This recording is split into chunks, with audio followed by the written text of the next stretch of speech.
Hello అందరికీ. ఈరోజు recipe ఏంటో తెలుసా? గుత్తొంకాయ. సో ఈ రెసిపీని నేను ఎప్పటి నుండి మన ఛానల్లో పోస్ట్ చేయాలని అనుకుంటున్నాను.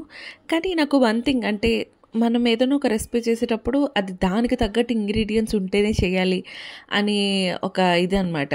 ఎస్పెషల్లీ ఈ గుత్తొంకాయ విషయంలో రిమైనింగ్ అన్ని పక్కన పెట్టుకుంటే గుత్తొంకాయకి మాత్రం మువ్వంకాయలు దట్టు అవి లేతగా ఉంటే ఆ టేస్టే వేరబ్బా.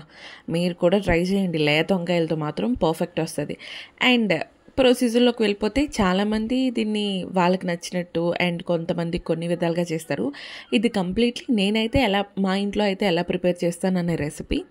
సో ఆల్రెడీ ప్లేట్లో చూపించే కదా, ఆ ఇంగ్రీడియంట్స్ అన్నీ, ఆ మసాలాలు అన్నీ ఒక దగ్గర పెట్టుకోండి. సో ఫస్ట్ పల్లీల్ని బాగా డ్రై రోస్ట్ చేసేయండి. ఎంత డ్రై రోస్ట్ చేయాలంటే పొట్టు మనం జస్ట్ అది ఇలా పట్టుకుంటే మొత్తం పొట్టంతా వచ్చేయాలి. సో కంప్లీట్లీ లో ఫ్లేమ్లో చేయండి, అప్పుడే లోపల వరకు వెళ్ళి బాగా వేగుతుంది. లేదంటే పచ్చివాసన వచ్చేసి తర్వాత కర్రీ అంత టేస్ట్ ఉండదు. యాక్చువల్లీ ఇవన్నీ ఒకప్పుడు నేను చేసిన మిస్టేక్సే. స్టార్టింగ్లో ఈ గుత్తొంకాయ రెసిపీని యూట్యూబ్లో చూసి చేసినప్పుడు 1-2 సార్లు మనకి ఫెయిల్ అవుతుంది కదా స్టార్టింగ్. ఆబ్వియస్లీ పక్కా రాదు.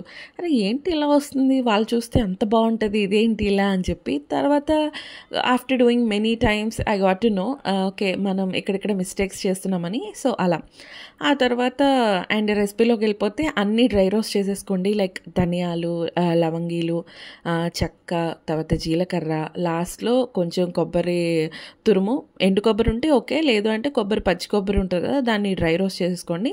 తర్వాత కొంచెం నువ్వులు అండ్ కొంచెం గసగసాలు, అంతే, ఇంకేం అవసరం లేదు. అన్నీ డ్రై రోస్ట్ చేసేసుకున్నాక ఒక మిక్సీ జార్ తీసుకొని మిక్సీ జార్లో ఈ డ్రై రోస్ట్ చేసిన ఇంగ్రీడియంట్స్తో పాటు వెల్లుల్లి రబ్బలు, మేబీ ఒక ఫుల్ వెల్లుల్లి ఇది తీసుకోండి. అండ్ నేనైతే అల్లం వేయట్లేదు, చాలామంది అల్లం వేస్తారు కానీ నేనైతే వేయను ఎప్పుడు. ఎందుకో నాకు అది నచ్చదు, ఆ ఫ్లేవర్, అల్లం వాసన ఎక్కువ వస్తుంది అనిపిస్తుంది. సో కొంచెం వెల్లుల్లి అండ్ ఒక 2 స్పూన్ల కారం, ఆ తర్వాత ఒక సాల్ట్. నేను సాల్ట్ వీడియోలో చూపించడం మర్చిపోయినా, తర్వాత రియలైజ్ అయ్యారే నేను సాల్ట్ మర్చిపోయినా అని. కొంచెం సాల్ట్, అంతే. బాగా మిక్సీ చేసి పేస్ట్ చేసి పక్కన పెట్టుకోండి. అండ్ వీడియోలో చూపించినట్టు వంకాయల్ని అలాగా తోక కొంచెం కట్ చేసేసి 4 ఘాట్స్ అలా చాక్తో మంచిగా కట్ చేసుకోండి. అండ్ మేక్ ష్యూర్ వంకాయలు మాత్రం లేతగా ఉండాలి. అండ్ చూసుకోండి లోపల పురుగులు ఉంటాయి మనకి, ఎందుకంటే బయటకు బాగా కనిపించినా లోపల మాత్రం పురుగు కనిపిస్తుంది. సో బాగా వాష్ చేసి పెట్టుకొని సాల్ట్ వేసుకున్న వాటర్ ఉంటాయి కదా, అందులో నానబెట్టండి. అండ్ మేకింగ్ ప్రాసెస్కి వెళ్ళిపోతే వన్స్ మసాలా అంతా రెడీ చేసుకున్నాక ఇది వెరీ సింపుల్ అండి. కళాయి పెట్టుకుంటాం, కొంచెం ఆయిల్ ఎక్కువ పడుతుంది అంతే. ఆయిల్ వేసుకొని కొంచెం జీలకర్ర, ఆవాలు, పసుపు చిటపటలాడాక అవన్నీ అయ్యాక కొంచెం ఒక 2 ఎండుమిర్చి లేదంటే పచ్చిమిర్చి, కొంచెం కరివేపాకు. అండ్ ఆఫ్టర్ దట్ మనం ఆల్రెడీ ఈ స్టఫింగ్ ఏదైతే ఉంటామో అది వంకాయలో పెట్టేసుకోవాలన్నమాట.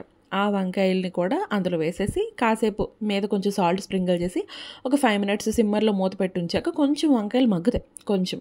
ఆ తర్వాత మిగతా రిమైనింగ్ పేస్ట్ ఉంటుంది కదా మన మిక్సీ జార్లో, ఆ పేస్ట్ కూడా కొంచెం వేసేసి బాగా కాసేపు కలిపి బాగా వేగనివ్వాలి. సో దట్ ఆ పేస్ట్ నుండి ఆ పచ్చివాసన చాలా వరకు పోతుంది.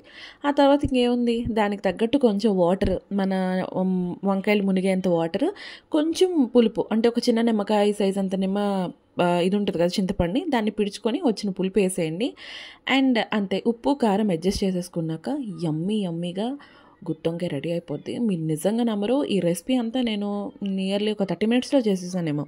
అండ్ దట్ టు వెరీ హరీగా చేశాను, ఎందుకంటే ఇట్స్ సాటర్డే. ఈరోజు మేము టెంపుల్కి వెళ్ళి వచ్చాము. యాక్చువల్లీ ఫస్ట్లీ నా హస్బెండ్ వెళ్ళను ఆఫీస్కి అన్నారు, తర్వాత సడన్గా వెళ్ళాలన్నారు. And I made it very quick. And that is the recipe. Hope మీ అందరికీ నచ్చింది అనుకుంటా. ఒకసారి మీరు కూడా ఇలా ట్రై చేయండి, డెఫినెట్లీ నచ్చుతుంది. అండ్ వేడి అన్నంలో ఆ గుత్తొంకాయ కూర వేసుకొని తింటే అందుకే అంటారేమో వంకాయని రారాజని. సూపర్ టేస్ట్ అండి బాబు, అసలు నిజంగా మా ఇంట్లో వాళ్ళందరికైతే భలే నచ్చింది. మా వారికైతే ఎస్పెషల్లీ ఇంకా బాగా నచ్చింది, ఎందుకంటే చాలా డేస్ తర్వాత ఈ రెసిపీ చేయడం. అండ్ మన ఛానల్ని కొంచెం సపోర్ట్ చేయండి, ప్లీజ్ సబ్స్క్రైబ్.